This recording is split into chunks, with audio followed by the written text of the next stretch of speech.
Ce jour-là, les gendarmes intervenaient sur deux fondements juridiques. D'une part, le procureur de la République avait ordonné qu'il soit procédé à des contrôles d'identité afin de sécuriser une certaine zone. Et d'autre part, il recherchait un individu dont le signalement avait été donné.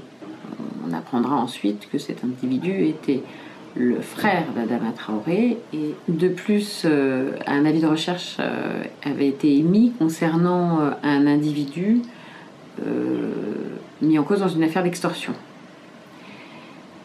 Les gendarmes du premier équipage, donc au nombre de 3, ont vu 2 individus qui ressemblaient à la description qui leur a été faite et se sont approchés pour procéder à un contrôle d'identité. Au moment où ils s'approchaient, un des 2 a pris la fuite. Donc un des gendarmes est resté avec celui qui n'a pas bougé et qui a obtempéré au contrôle d'identité, tandis que 2 autres gendarmes prenaient la suite et poursuivaient l'individu qui partait en courant. On saura plus tard que celui qui partait en courant était Adama Traoré. Lorsqu'un des gendarmes commence à rattraper Adama Traoré, celui-ci fait mine de s'arrêter et montre qu'il va mettre de la bonne volonté et présenter ses papiers. Et alors que le gendarme baisse un peu sa garde, Adama Traoré le bouscule et repart en courant. Lorsqu'il va être cette fois-ci interpellé, puisque là, entre-temps, la première fois il s'agissait d'un contrôle d'identité, la deuxième fois également, mais la troisième fois il est interpellé parce que là il s'est enfui en utilisant des violences à l'égard du gendarme. Donc la troisième fois il va être interpellé et il va être interpellé et laissé sous la garde d'un seul des gendarmes, le premier retournant voir son collègue qui était resté avec celui dont on saura qu'il est le frère d'Adama Traoré.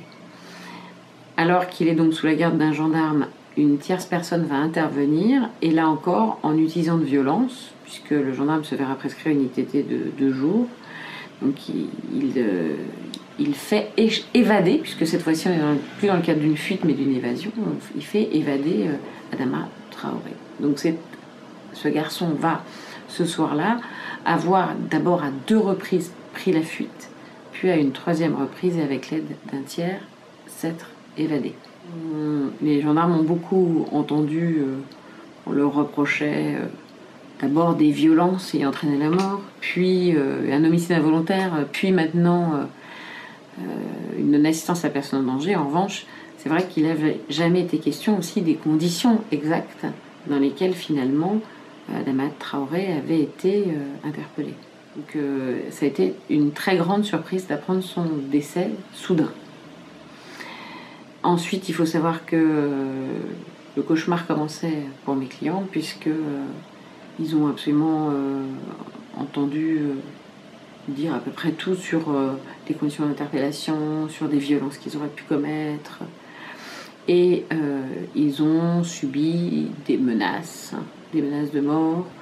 La gendarmerie a été la cible de très grandes violences. Enfin, on connaît ce qu'on appelle publiquement les événements qui sont arrivés autour du décès d'Adama Traoré. Et pour ces 3 hommes que je représente, on leur a demandé tout de suite de déménager, de changer d'affectation pour leur sécurité, hein, et puis pour qu'ils puissent continuer à travailler avec un peu de sérénité. Donc ils ont dû tous les 3, eh bien, avec leur famille, déménager rapidement, partir en province, quitter leur maison. Et ça a été quelque chose aussi qu'il faut, à mon avis, dire. Il faut que les gens entendent aussi cette partie du drame qui s'est joué.